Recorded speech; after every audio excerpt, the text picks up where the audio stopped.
Ayan, farm update tayo mga ka-asenso. Nandito po ako ngayon, nakabakasyon po kasi ako rito sa lugar ng aking parents.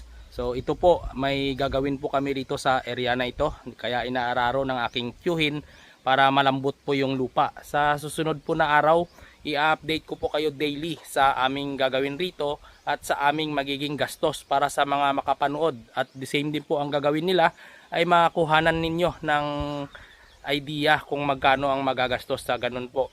Hindi ko po muna sasabihin kung ano po ba ang aming ipapatayo rito. I-update ko lang po sa inyo. Ayan. Ayan, inaararo lang ito muna para malambot. At sa susunod naman ay kakayurin po yan. Parang bulldozer ko na manual. Yung mga sinauna na ginagamit. Ayan, bubuldusin po yan.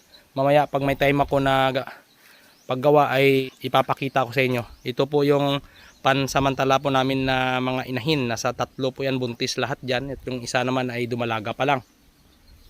Hindi po masyado ang kalabaw kasi nga ay buntis ito. So dahan-dahan lang sa paggamit. Dahil ito, biglaan lang po ito na request ng karpentero na hukayin ito para magiging mataas dito sa area na ito na aming gagawin. Ayan, gagawin na ng tiyuhin ko. Ayan, lalagay dyan para lalagyan ng kalabaw. Bubuldusin niya ito.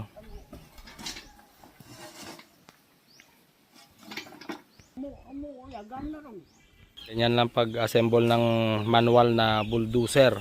Yan, gamit ang ating kalabaw. Nakakalungkot dahil ang nakalagay sa ating mga pera, niwala nila ang kalabaw na ang kalabaw ay number 1 na katuwang ng buhay ng mga magsasaka. Dapat ang nakalagay sa 1,000 ay kalabaw or either sa 200 na instead na buwaya, na wala pong kinalaman yan sa pamumuhay ng mga Pilipino. Bilang isang pusong magsasaka, masakit isipin o tanggapin na pag hindi nila binibigyan importansya ang kalabaw. Niwala na nga po nila sa 2 piso, niwala pa ulit ngayon.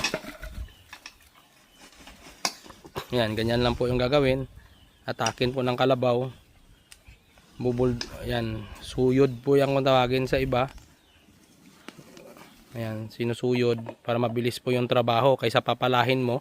Abutin ka po rito ng siyam-siyam, malaki gastusin mo, bayad ka pa sa tao. Pero kung ganyan, hatakin lang ng kalabaw, tapos na. Ayan, ganyan po. Update ko po kayo ulit sa susunod na araw sa aming gagawin rito. At sa mga design na plano, makuhanan po ninyo ng idea kung magkano ang magagastos po namin rito. Pasensya na po kayo kasi halos kagigising ko lang. Kung mapapansin ninyo sa background, mataas na yung sikat ng araw pero alas 7 pa lang po ito ng umaga. Nagising kasi ako kanina ng madaling araw pero nakaidlip ako ulit sa sobrang pagod siguro sa biyahe. Kaya po yung area dito sa amin. Ayan sa kabila, palayan yan ng tiyuhin ko. May kalabaw rin yan doon siya. Ito naman.